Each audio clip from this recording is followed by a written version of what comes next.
Kita akan merenungkan seri khotbah kebangkitan Kristus berikutnya pada sore hari ini. Dan kita akan merenungkan satu judul, yaitu berjalan dalam pengharapan yang pasti. Berjalan di dalam pengharapan yang pasti. Mari kita membuka satu ayat di dalam surat 1 Korintus. 1 Korintus pasal yang ke-15, ayat yang ke-58.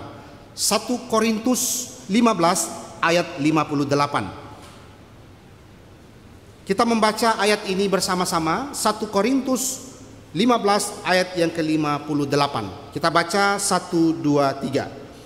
Karena itu, saudara-saudaraku yang kekasih, berdirilah teguh, jangan goyah, dan giatlah selalu dalam pekerjaan Tuhan. Sebab kamu tahu bahwa dalam persekutuan dengan Tuhan, jerih payamu tidak sia-sia. Sekali lagi saya bacakan 1 Korintus 15 ayat 58. Karena itu saudara-saudaraku yang kekasih, berdirilah teguh, jangan goyah, dan giatlah selalu dalam pekerjaan Tuhan. Sebab kamu tahu bahwa dalam persekutuan dengan Tuhan, jerih payamu tidak sia-sia. Bapak, Ibu, Saudara sekalian yang dikasihi oleh Tuhan, kalau kita melihat keadaan hari ini, tidak sedikit kemudian manusia mulai menyimpulkan bahwa masih adakah ruang bagiku untuk berharap. Kalau kemudian kita menyaksikan apa yang terjadi keadaan saat ini, peperangan yang tidak berakhir, kejahatan, dosa, kebobrokan, dan hal-hal yang mengerikan di dalam kehidupan modern saat ini. Lalu kemudian kita bertanya, apakah masih ada harapan di masa yang akan datang? Bapak Ibu sekalian, kemudian kita melihat belum lagi di generasi kita atau di zaman kita ini, generasi saat ini yang tentu berbeda dengan generasi-generasi sebelumnya.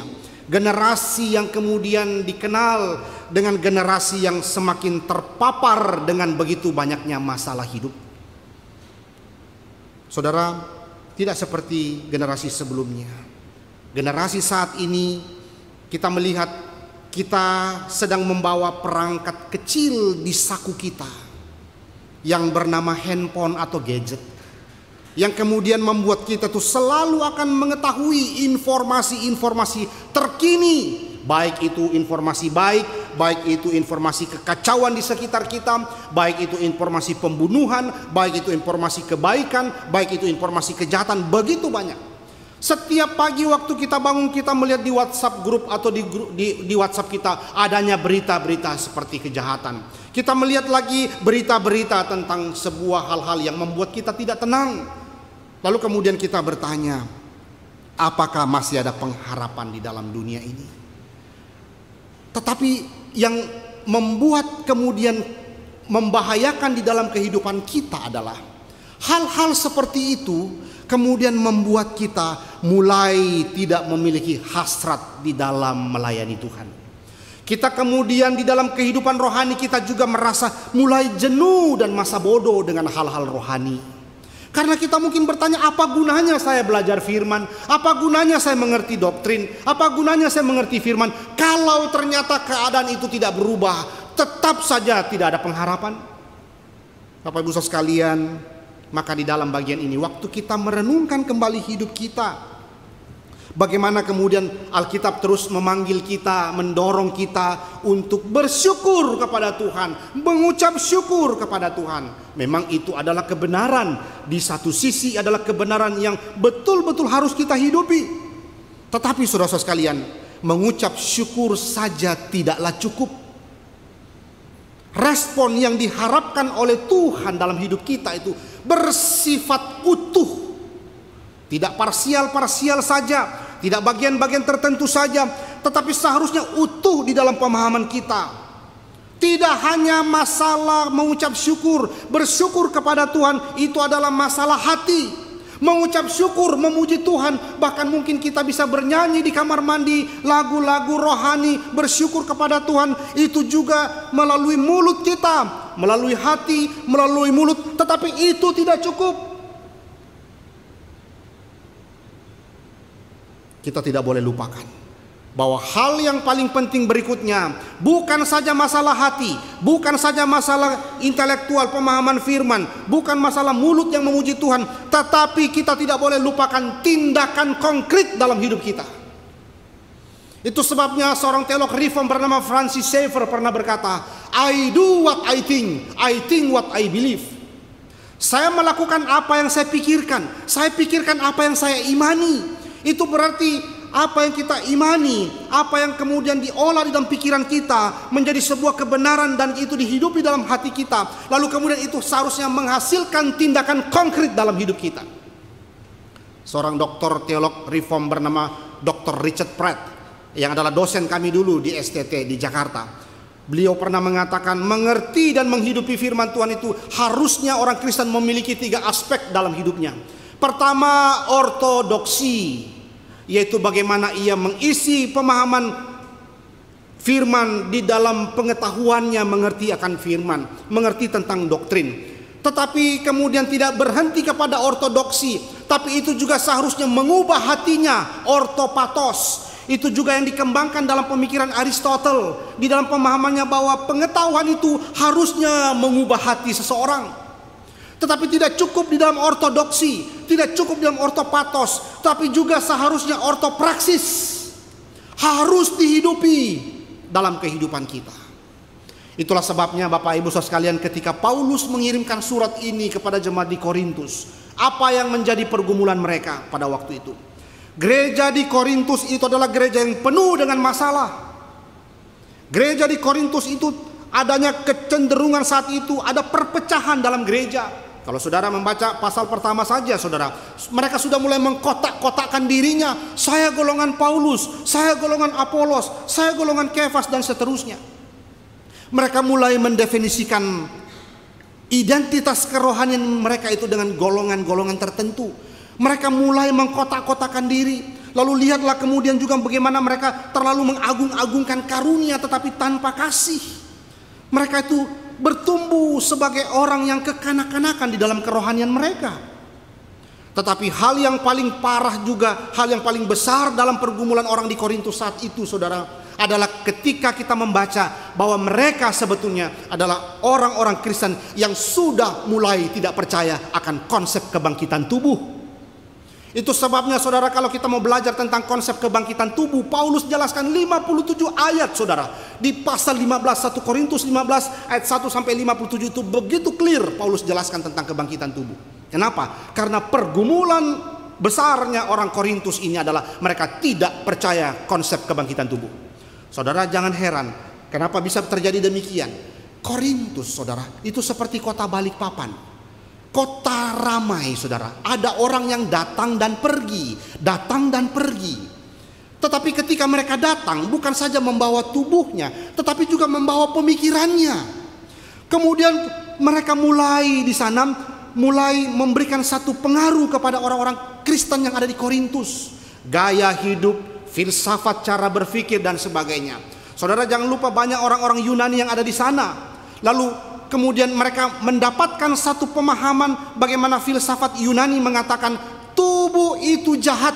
Maka bagaimana mungkin tubuh itu akan mengalami kebangkitan? Bagaimana mungkin tubuh yang jahat ini akan bersatu dengan roh yang kudus dan baik itu, kata mereka dalam filsafat orang-orang Yunani. Itulah sebabnya orang Korintus, jemaat di Korintus sudah mulai bingung. Benar nggak sih ajaran Paulus? Tapi kata mereka itu tidak benar. Mulai bingung mereka. Maka mulailah mereka menolak akan konsep kebangkitan tubuh. Belum lagi kemudian Paulus bergumul dengan begitu sangat-sangat besarnya mereka ketika mereka sudah tidak lagi menghargai Paulus yang pernah melayani mereka. Paulus itu dianggap sebagai seseorang yang tidak lagi ada relasi yang baik secara rohani kepada mereka. Padahal kalau kita baca di Kisah Para Rasul bagaimana Paulus melayani orang di Korintus. Tetapi saat itu, saudara, mereka sudah mulai mempertanyakan kerasulan Paulus, mulai mempertanyakan pelayanan Paulus. Kalau kita mungkin pakai bahasa kita sekarang, siapa sih Paulus? Emang gua pikirin, siapa sih Paulus yang harus kita hargai dan sebagainya? Mulailah mereka meragukan pelayanan Paulus dan sebagainya. Tetapi setelah kita membaca 57 ayat tentang kebangkitan, Paulus kemudian memulai dengan kata karena itu. Dan inilah tipikal surat-surat Paulus kalau saudara baca di dalam Alkitab Perjanjian Baru. Paulus biasa menuliskan itu dengan dua tipikal bagian. Pertama bagian doktrin, bagian pengajaran. Setelah itu bagian implementasi atau implikasinya bagaimana. Lalu jembatan daripada dua bagian ini, pengajaran doktrin lalu implementasinya bagaimana, itu dihubungkan dengan kata karena itu. Oleh sebab itu, karena itu, ada satu jembatan transisi untuk menghubungkan dua bagian ini. Maka di situ setelah Paulus jelaskan 57 ayat tentang kebangkitan tubuh, maka Paulus memulai karena itu. Mulailah Paulus menjelaskan how to-nya bagaimana. Bagaimana menghidupi yang namanya kuasa kebangkitan Kristus. Nah Bapak Ibu Saudara sekalian, maka menarik untuk kita melihat bagaimana mereka harus mengerti bahwa melalui kuasa kebangkitan Kristus ada kemenangan atas kuasa dosa, atas kuasa iblis, atas kuasa kematian. Dan seharusnya mereka mengerti itu juga adalah bagian mereka. Kemenangan Kristus seharusnya mereka mengerti adalah bahwa itu adalah bagian daripada hidup mereka juga. Mereka ikut berbagian juga. Mereka mendapatkan bagian di dalam kemenangan kuasa kebangkitan Kristus. Tetapi pengetahuan tidaklah cukup, perubahan hati tidaklah cukup, harus disertai dengan bagaimana mereka menghidupi kebenaran itu. Maka Paulus memulai dengan karena itu. Lalu menarik Bapak Ibu sekalian, kalau kita melihat cinta kasih Paulus begitu besar kepada orang-orang di Korintus, maka dia memulai dengan kata saudara-saudaraku yang kekasih. Kita tahu Paulus ditolak, Paulus tidak mulai diragukan pelayanannya. Kita tahu bagaimana Paulus tetap memiliki cinta kasih kepada mereka. Paulus tidak marah-marah kepada mereka, Paulus tidak menghakimi mereka. Paulus kemudian tidak mengeluarkan kalimat-kalimat yang begitu memperlihatkan kemarahannya kepada orang di Korintus, tetapi dia mengatakan saudara-saudaraku. Saudara, lihatlah kerendahan hati Paulus. Bagaimana ia memulai itu dengan kata saudara-saudaraku yang kekasih. Kalau kita mah barangkali sudah marah-marah ya. Ini orang nggak tahu diri nih, para jemaat di Korintus udah diajarin Injil, udah apa segala macam. Tapi Paulus punya kerendahan hati yang luar biasa. Ia memulai dengan kata saudara-saudaraku yang kekasih. Maka saudara, bukankah ini menjadi sesuatu yang indah di dalam pelayanan Paulus? Paulus, kalau kita bisa mengatakan, adalah bapak rohaninya mereka saat itu. Tetapi dengan cinta kasih Paulus memulai itu dengan kata saudara-saudaraku yang kekasih. Lalu kemudian Paulus menjelaskan beberapa aspek penting bagaimana menghidupi yang namanya kuasa kebangkitan Kristus itu.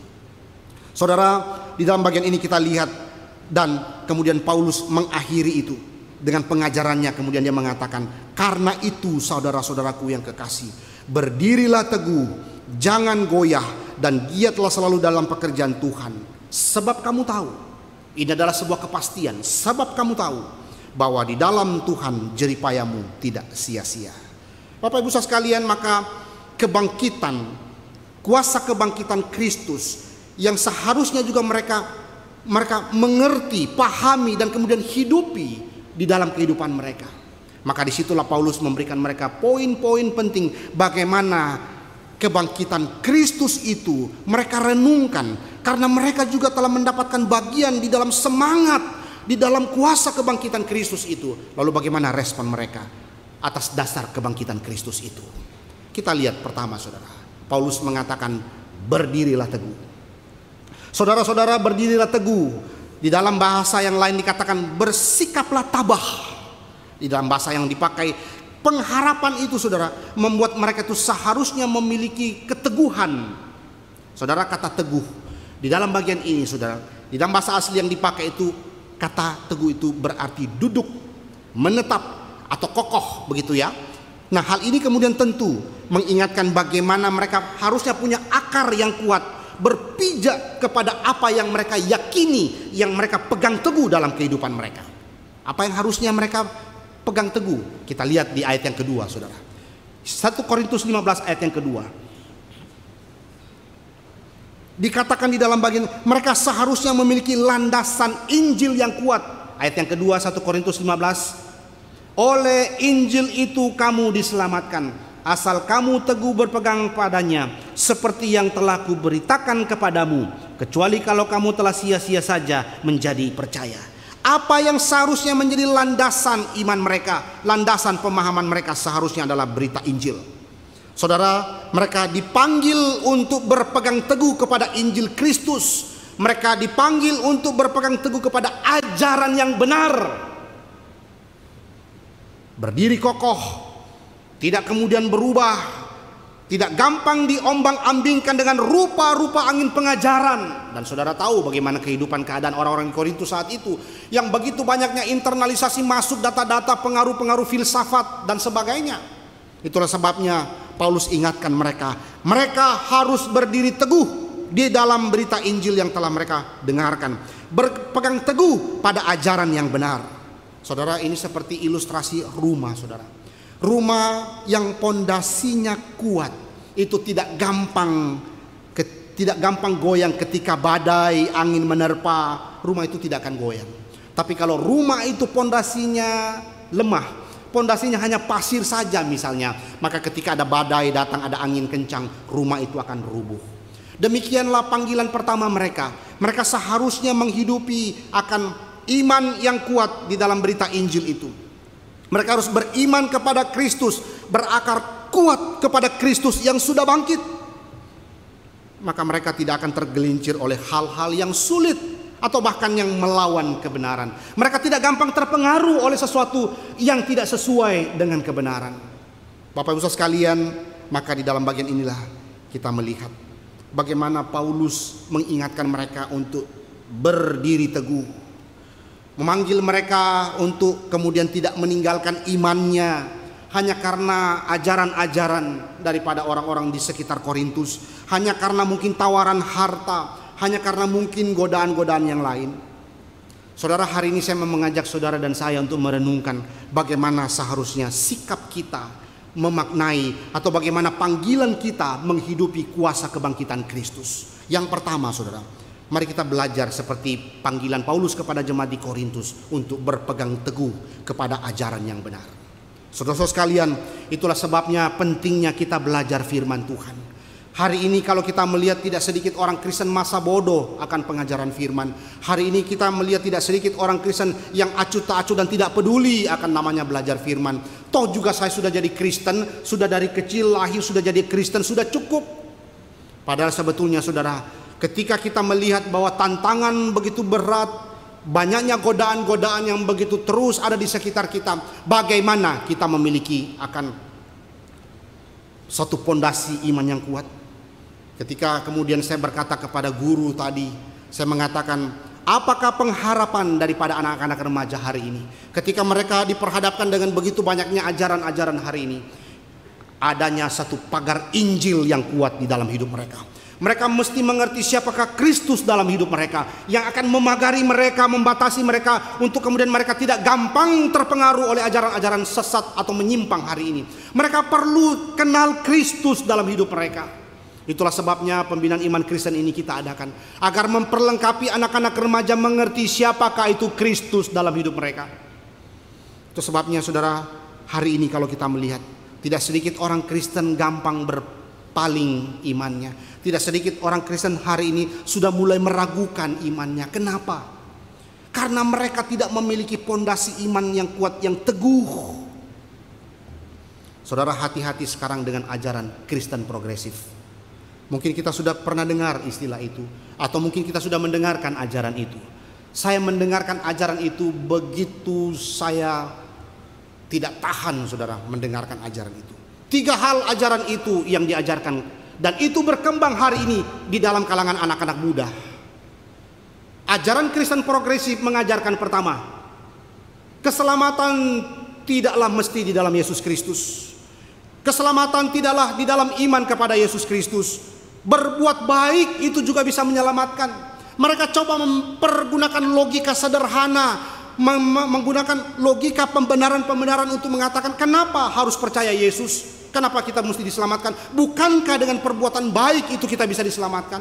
Ini ajaran Kristen progresif. Yang kedua saudara, mereka tidak percaya yang namanya surga dan neraka. Tidak ada itu yang namanya surga dan neraka. Kita semua itu dipandang baik oleh Tuhan. Kalau begitu saya kadang semakin bingung, ini bagaimana pemahaman mereka. Tetapi yang ketiga, saudara, yang paling menakutkan berikutnya adalah mereka bilang bahwa Alkitab bukanlah firman Allah. Saudara-saudara sekalian, inilah yang pernah di dalam bapak-bapak gereja itu dianggap bidat, itu dianggap sesat, itu dianggap menyimpang daripada ajaran kekristenan yang sejati. Lalu sekarang, saudara, orang Kristen itu seperti mau menyuburkan kembali ajaran-ajaran yang menyimpang ini. Hati-hati, saudara. Kita mungkin mengatakan, saya mah enggak begitu.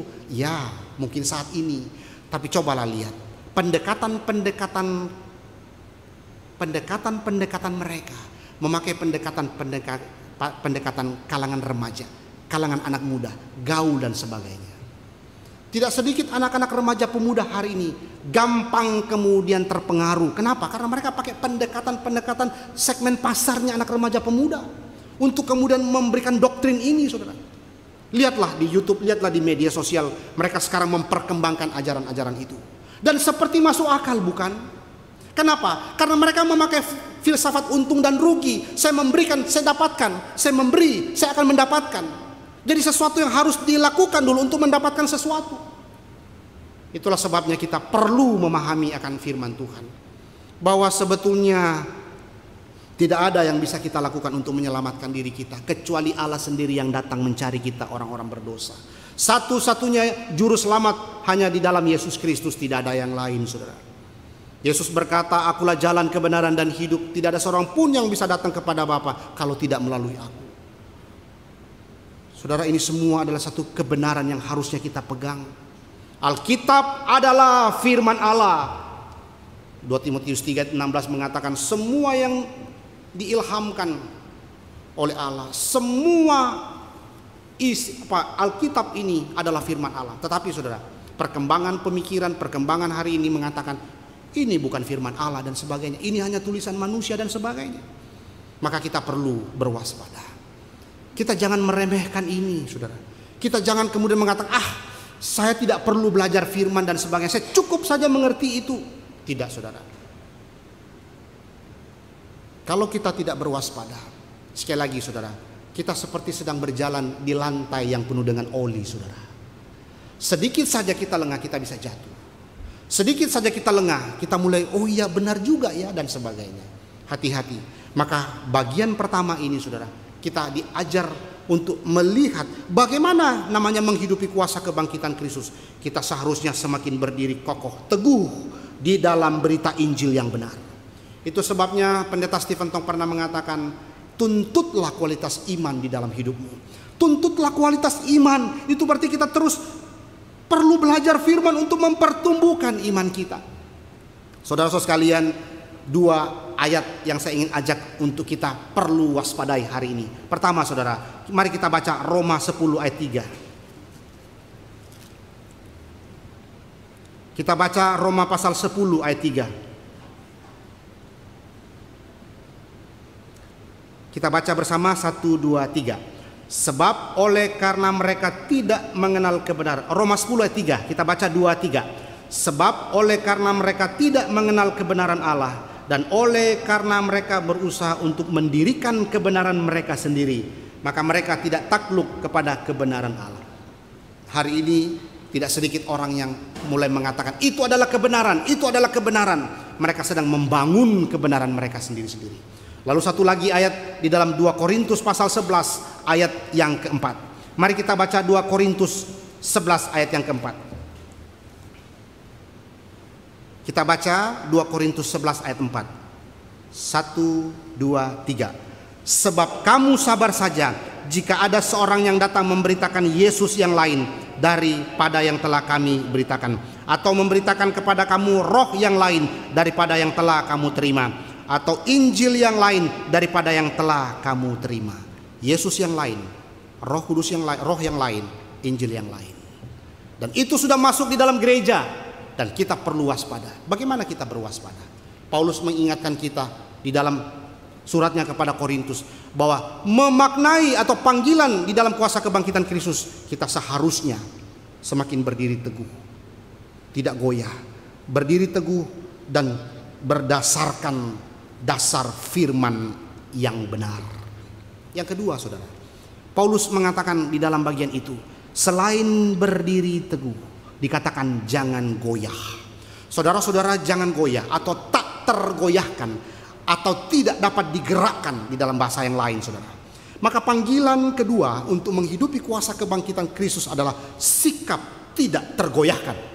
Ini adalah panggilan bagaimana kita memaknai hidup kita di hadapan Tuhan. Saudara, kata tersebut adalah gagasan tentang bagaimana kegigihan yang teguh. Kegigihan yang teguh. Ada beberapa contoh di Alkitab yang saya ingin ajak saudara untuk melihatnya. Pertama, saudara, apa yang kemudian Nabi Elisa itu pernah lakukan, saudara? Coba kita lihat 2 Raja-Raja 2 ayat 6.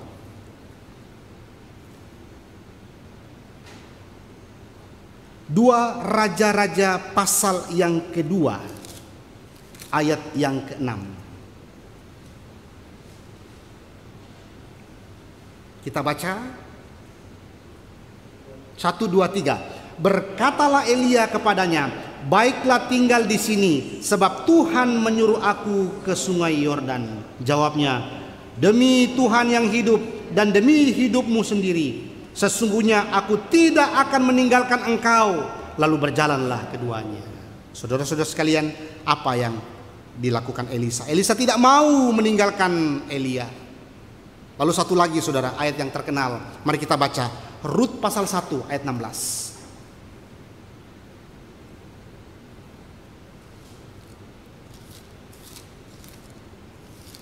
Kita baca bersama-sama. Rut pasal pertama ayat 16. Kita baca 1, 2, 3. Tetapi kata Rut, janganlah desak aku meninggalkan engkau dan pulang dengan tidak mengikuti engkau. Sebab kemana engkau pergi, ke situ jugalah aku pergi. Dan kemana engkau bermalam, di situ jugalah aku bermalam. Bangsamulah bangsaku dan Allahmulah Allahku. Saudara-saudara sekalian, apa yang kita pelajari daripada Rut? Rut tidak goyah imannya hanya karena suaminya sudah meninggal. Beda dengan Orpa. Orpa kemudian kembali ke negerinya di Moab. Rut sudah tahu yang paling bernilai dan benar dalam hidupnya. Rut kemudian mengikuti Naomi pergi ke Bethlehem. Bahkan ia mendeklarasikan imannya. Rut percaya kepada Allahnya Naomi. Saudara-saudara sekalian, dalam bagian inilah kita belajar bagaimana bersikap teguh, tidak goyah, tetap bersama-sama dengan Tuhan dan kebenarannya. Walaupun ada penderitaan, walaupun ada penghinaan, walaupun ada penolakan, walaupun ada keadaan ditinggalkan, ia tetap teguh beriman kepada Allah yang benar. Dan pengajaran ini, saudara, mengingatkan kita tentang apa yang Tuhan Yesus juga pernah ajarkan di dalam perumpamaan penabur. Mari kita buka Matius 13. Matius pasal yang ke-13, kita baca ayat 5 sampai 7, lalu kemudian ayat 20 dan sampai 22. 20, 21, 22. Kita baca ya. Matius 13 ayat 5, 6 dan 7, lalu ayat 20, 21, 22. Mari kita baca Matius 13, 1, 2, 3. Sebagian jatuh di tanah yang berbatu-batu, yang tidak banyak tanahnya. Lalu benih itu pun segera tumbuh karena tanahnya tipis. Tetapi sesudah matahari terbit, layulah ia dan menjadi kering karena tidak berakar. Sebagian lagi jatuh di tengah semak duri, lalu makin besarlah semak itu dan menghimpitnya sampai mati. Apa penjelasannya? Kita lihat ayat 20, 21, 22. Kita baca sama-sama 1, 2, 3. Benih yang ditaburkan di tanah yang berbatu-batu ialah orang yang mendengar firman Tuhan itu dan segera menerimanya dengan gembira. Tetapi ia tidak berakar dan tahan sebentar saja. Apabila datang penindasan atau penganiayaan karena firman itu, orang itu pun segera murtad. Yang ditaburkan di tengah semak duri ialah orang yang mendengar firman itu, lalu kekhawatiran dunia ini dan tipu daya kekayaan menghimpit firman itu sehingga tidak berbuah. Bapak Ibu saudara sekalian, Tuhan Yesus berbicara tentang benih yang ditaburkan di tanah berbatu-batu, di tanah yang ditumbuhi semak duri dan rumput duri, yang menghambat pertumbuhan daripada benih itu. Saudara, lihatlah gambaran ini tentang bagaimana orang yang telah mendengar firman, tapi kemudian kekhawatiran dunia datang, tipu daya, keinginan terhadap hal-hal lain, penindasan dan sebagainya, kemudian dia goyah, tinggalkan imannya. Bapak Ibu sekalian, tetapi sebaliknya kita mau belajar. Orang-orang seperti pengajaran Tuhan Yesus ini menjadi pelajaran penting. Bagaimana orang yang tidak kuat, teguh imannya, gampang sekali itu berubah hanya karena perubahan keadaan. Tapi mari kita melihat Nabi Yeremia. Mari kita melihat Nabi Yesaya. Saudara, kita baca Yeremia 25, saudara. Menarik untuk kita simak ya. Yeremia 25. Yeremia pasal yang ke-25. Kita baca ayat 3 dan 4, saudara ya. Yeremia 5 ayat 3 dan 4. Kita baca 2, 3. Sejak dari tahun yang ke-13 pemerintahan Yosia bin Amon, Raja Yehuda, sampai hari ini, jadi sudah 23 tahun lamanya, firman Tuhan datang kepadaku, dan terus menerus aku mengucapkannya kepadamu, tetapi kamu tidak mau mendengarkannya. Juga Tuhan terus menerus mengutus kepadamu semua hambanya, yakni nabi-nabi, tetapi kamu tidak mau mendengarkan dan memperhatikannya. Tetapi Yeremia tetap setia. Ia kemudian tidak mundur. Ya sudah Tuhan, kalau begitu mereka tidak usah deh, saya tinggalkan aja, saya udah kembali aja, kembali seperti imam, karena memang dia ada keturunan imam Yeremia. Udahlah, saya tidak meneruskan pelayanan ini. Tidak, saudara. Yeremia tetap setia, tidak goyah, terus memberitakan akan firman Tuhan kepada Israel yang tegar tengkuk itu. Satu lagi, saudara, Nabi Yesaya. Saudara, kita baca Yesaya pasal yang ke-6, saudara. Yesaya pasal yang ke-6 ayat 8 sampai 10. Yesaya 6, ini juga ayat yang sering kali kita dengarkan. Yesaya 6 ayat 8, 9, 10. Kita baca bersama-sama Yesaya 6 ayat 8, 9 dan 10. 1, 2, 3. Lalu aku mendengar suara Tuhan berkata, siapakah yang akan kuutus dan siapakah yang mau pergi untuk aku? Maka sahutku, ini aku, utuslah aku. Kemudian firman-Nya, pergilah dan katakanlah kepada bangsa ini, dengarlah sungguh-sungguh tetapi mengerti jangan.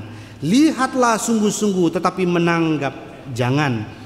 Buatlah hati bangsa ini keras dan buatlah telinganya berat mendengar, dan buatlah matanya melekat tertutup, supaya jangan mereka melihat dengan matanya dan mendengar dengan telinganya dan mengerti dengan hatinya, lalu berbalik dan menjadi sembuh. Saudara, kita mau pergi kalau ternyata yang akan kita beritakan tidak akan mendengarkan kita. Tetapi Yesaya tidaklah terpengaruh oleh keadaan seperti itu. Ia tetap setia kepada panggilan pemberitaan firman Tuhan.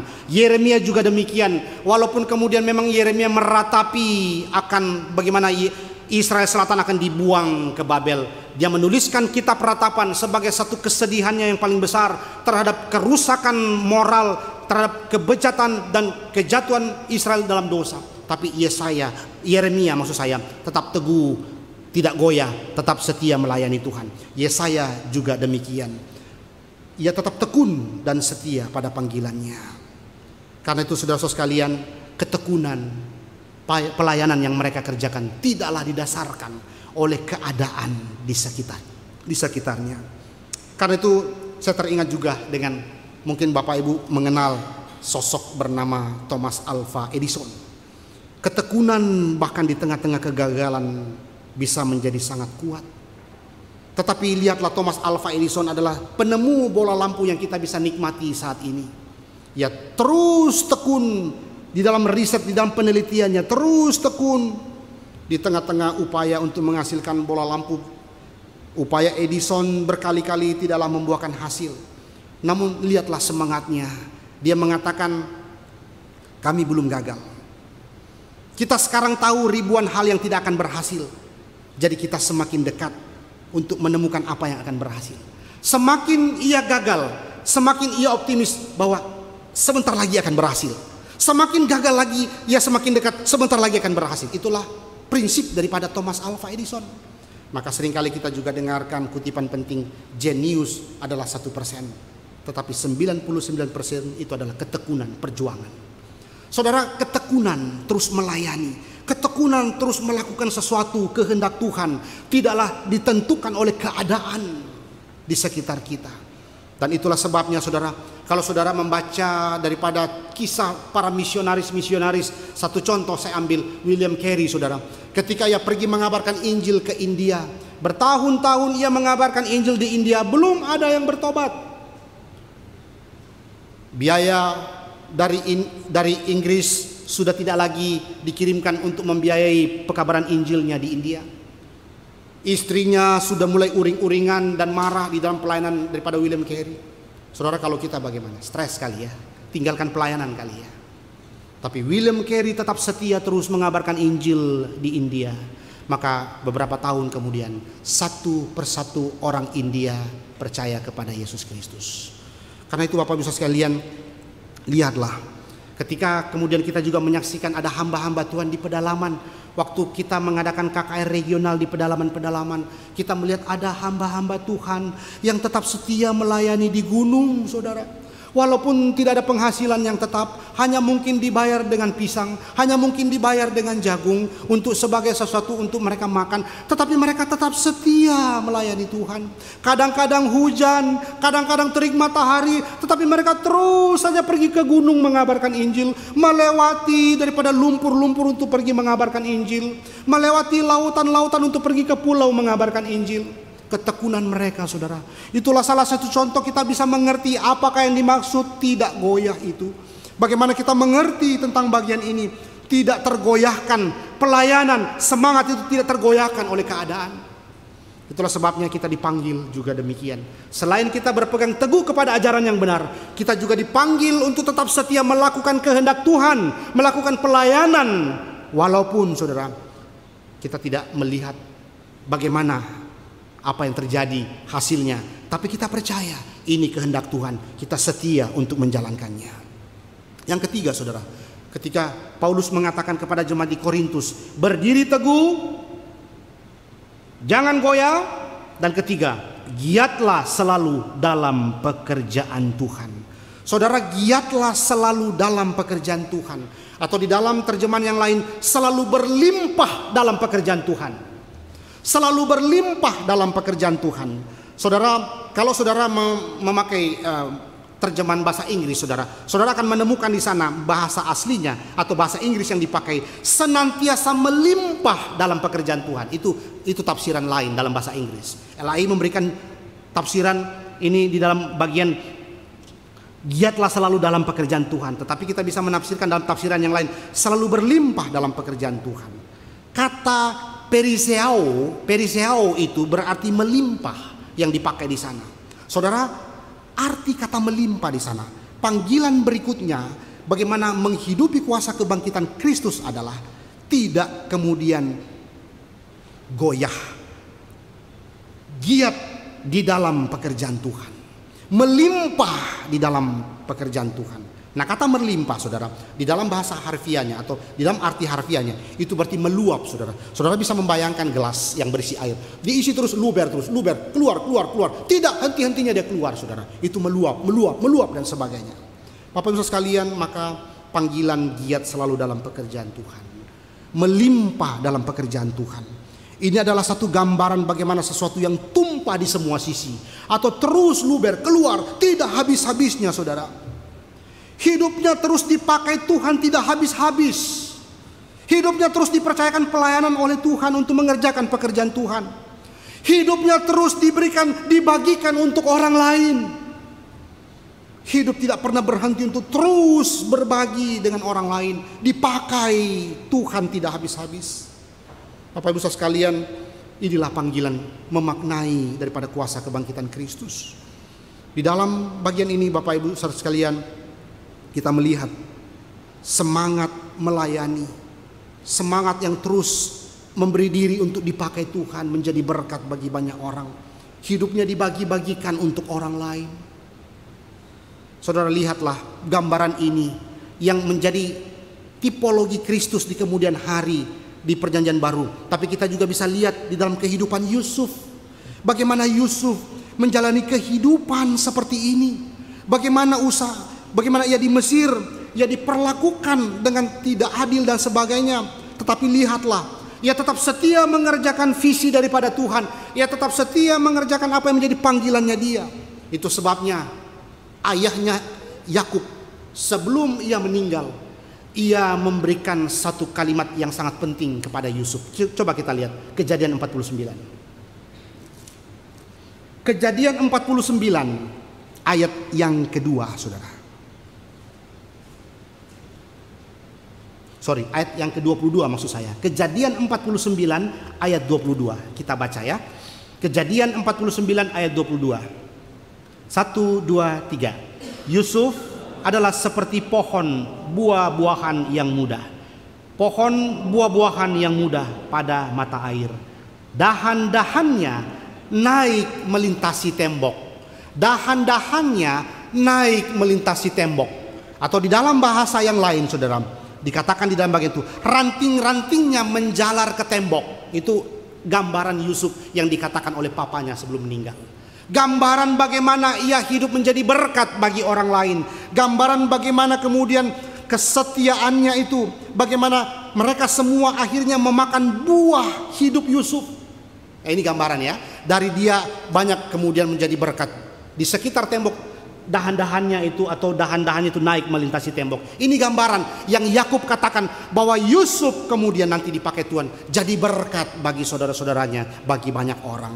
Gambaran yang kita lihat bagaimana Yusuf memberi dirinya berbagi untuk orang lain, dipakai menjadi berkat bagi orang lain. Saudara-saudara sekalian, maka disinilah kita melihat bagaimana kemudian Paulus juga mengatakan di dalam Roma 12 ayat 11. Dia mengatakan, janganlah hendaknya kerajinanmu kendor, biarlah rohmu menyala-nyala dan layanilah Tuhan.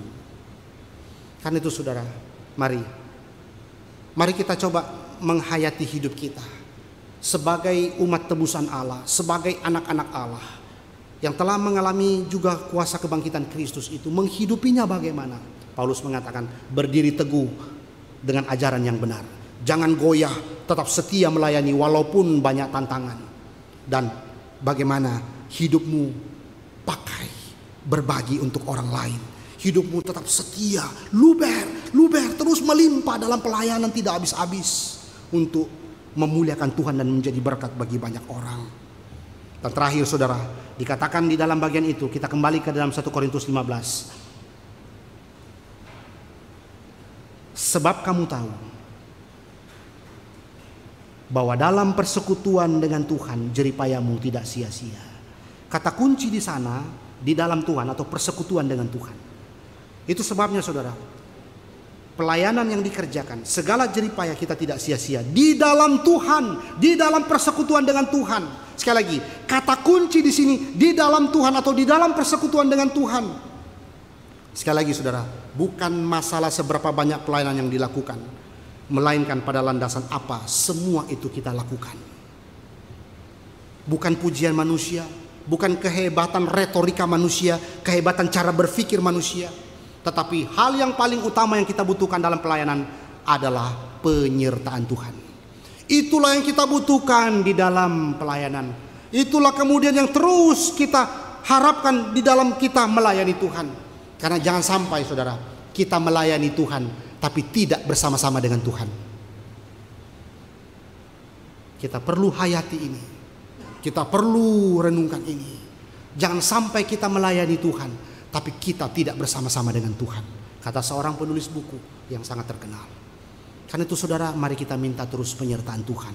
Penyertaan Tuhan di dalam pelayanan yang Tuhan percayakan. Kita melayani Tuhan, minta penyertaan Tuhan. Karena itu saudara, di dalam bagian ini ada 3 hal yang saya ingin bagikan untuk kita sama-sama renungkan, memaknai kata-kata atau firman Tuhan yang kita renungkan ini. Pertama saudara, pengharapan, bagaimana kita menghidupi dalam kehidupan kita, berjalan dalam pengharapan yang pasti. Pengharapan itu memberikan kita keyakinan. Pengharapan memberikan kita keyakinan untuk melangkah. Pengharapan di dalam kuasa kebangkitan Kristus memberikan kita keyakinan untuk melangkah. Tidak ada keraguan Tidak ada ketakutan yang ada dalam diri kita untuk melangkah. Kalau kita pahami bersama-sama dengan Tuhan, ada penyertaan Tuhan yang memimpin kita, kita semakin yakin untuk melangkah. Yang kedua, pengharapan di dalam kuasa kebangkitan Kristus itu terus akan memberikan kita penghiburan. Penghiburan di kala duka, penghiburan di kala banyaknya masalah-masalah hidup, penghiburan ketika penyakit kita tidak sembuh-sembuh, penghiburan ketika ekonomi keluarga kita tidak meningkat, penghiburan ketika kita mengalami kesulitan hidup dan pergumulan-pergumulan tertentu. Kita ada pengharapan, ada penghiburan yang terus menguatkan kita di dalam kehidupan kita. Dan terakhir, saudara, pengharapan itu mendorong kita untuk semakin setia kepada Tuhan. Pengharapan itu mendorong kita untuk semakin berbuah kasih kepada Allah dan berbuah kasih kepada sesama. Setia di balik banyaknya tantangan hidup hari ini, dan berbuah di dalam kasih kepada Allah dan sesama. Bapak Ibu saudara sekalian, Thomas Watson, seorang Puritan, pernah mengatakan dalam bukunya, kasih kepada Allah dan kasih kepada anggota-anggotanya akan membuat kita dengan rendah hati bahkan mengerjakan tugas-tugas yang paling hina. Lihatlah Yusuf Arimatea, lihatlah Nikodemus. Yusuf Arimatea mengambil mayat Yesus, memasukkan ke kuburan pribadinya. Nikodemus merempai mayat Yesus. Dan ini semua adalah sesuatu pekerjaan yang hina dalam pandangan orang-orang Farisi. Ini semua pekerjaan yang paling rendah, yang paling hina, tapi mereka mau lakukan untuk melayani Yesus. Saudara, bagaimana kehidupan kita hari ini melihat orang-orang yang terlupakan hari ini di sekitar kita? Bagaimana kita meresponi orang-orang yang terhilang, orang-orang yang tidak dipedulikan masyarakat hari ini? Bagaimana kita mau menyatakan kasih kita kepada Kristus, kasih kita kepada sesama? Orang-orang di sekitar kita begitu banyak, dan bagaimana kita berespon? Saudara, sekali lagi, mari kita menghidupi. Mari kita menghidupi kuasa kebangkitan Kristus dan terus berpegang teguh kepada ajaran benar. Tidak tergoyahkan walaupun banyak tantangan-tantangan hidup, tetap setia melayani Tuhan. Mari kita terus memberi diri dipakai Tuhan, luber, tak henti-hentinya melayani Tuhan dan menjadi berkat bagi sesama.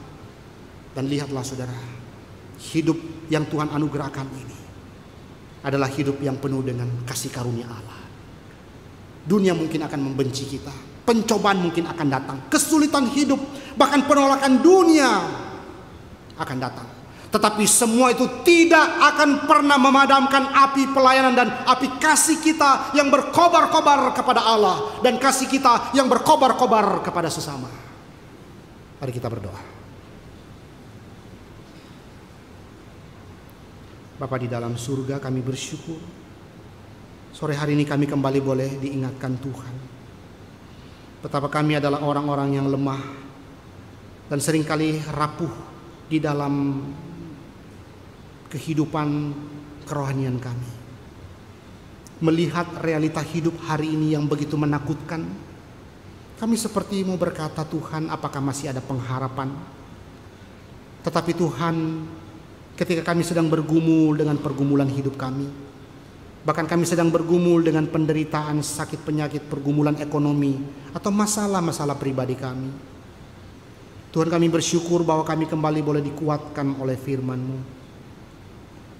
Kristus sudah bangkit, dan kebangkitan Kristus itu juga boleh menjadi bagian di dalam kehidupan kami. Dan Engkau memanggil kami untuk tetap berpegang teguh kepada ajaran yang benar. Karena itu Tuhan, berikanlah kami terus hasrat untuk berdekat kepada Tuhan. Berikanlah kami terus gairah untuk belajar firman-Mu. Kami juga dipanggil untuk tidak goyah, setia di dalam pelayanan walaupun banyak tantangan, kekecewaan, penolakan. Tapi kami tetap terus setia melayani Tuhan. Bahkan memberi diri kami dipakai Tuhan menjadi berkat bagi banyak orang dan memuliakan Engkau. Tuhan, tolonglah kami, kuatkan kami, hiburkan kami. Hamba-Mu berdoa Tuhan untuk jemaat-Mu. Mungkin di antara kami hari ini sedang bergumul dengan masalah-masalah pribadi. Tuhan, biarlah Engkau kuatkan dan hiburkan kami sekali lagi. Biarlah kami boleh melangkah, berjalan di dalam pengharapan yang pasti. Melihat ada pengharapan sukacita, damai sejahtera di dalam Kristus. Kami boleh berjalan bersama dengan Tuhan. Dan kami boleh menikmati persekutuan di dalam Kristus. Pakailah kami Tuhan, sesuai dengan panggilan kami masing-masing, untuk memuliakan Engkau dan menjadi berkat bagi banyak orang. Terpujilah nama Tuhan. Di dalam nama Tuhan Yesus kami berdoa. Amin.